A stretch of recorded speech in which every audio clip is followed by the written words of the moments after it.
ఎడారిలో సెలయేర్లు. సెప్టెంబర్ 14వ తారీఖు. నన్ను వెంబడింపగోరువాడు తన్ను తాను ఉపేక్షించుకొని తన సిలువ ఎత్తుకొని నన్ను వెంబడింపవలను. మార్కు సువార్త 8వ అధ్యాయము 34వ వచనం. దేవుడు నన్ను భుజాన వేసుకోమన్న సిలువ అనేక రకాలైన ఆకారాల్లో ఉండవచ్చు.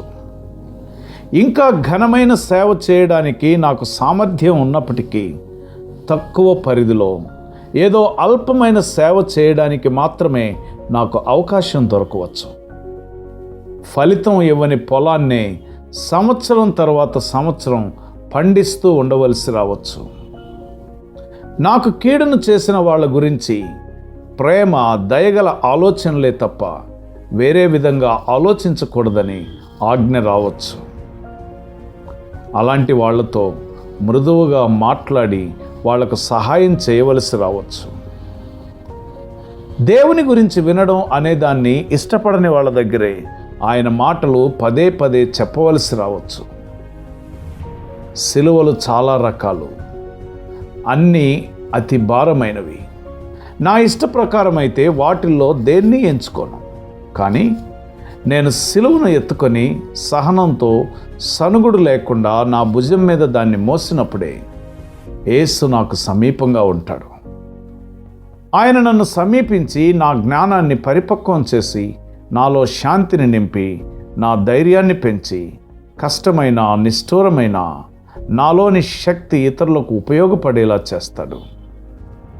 నీ సిలువ నీ చేతికర్రగా ఉపయోగపడేలా చేసుకో. నిన్ను భారంతో నేలకు అణగదొక్కే బరువుగా కాదు, సంతోషంగా నీ సిలువను మోసావంటే నిరాశ, నిస్పృహల్లో నుండి నీ తోటి వారిని విడిపించగలవు.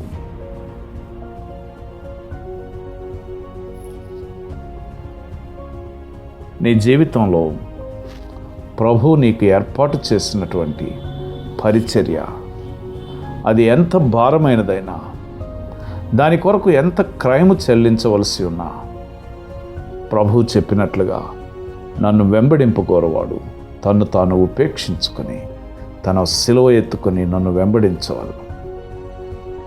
అలాగ హృదయం అంతటితో ఇష్టపూర్వకంగా ప్రభు యొక్క సిలువను ఎత్తుకొని, అనగా ఆయన నీకిచ్చిన పరిచర్యను భరిస్తూ పరిచర్యను చేయగలుగునట్లు ప్రభు నీకు సహాయం చేయునుగాక. ఆమెన్.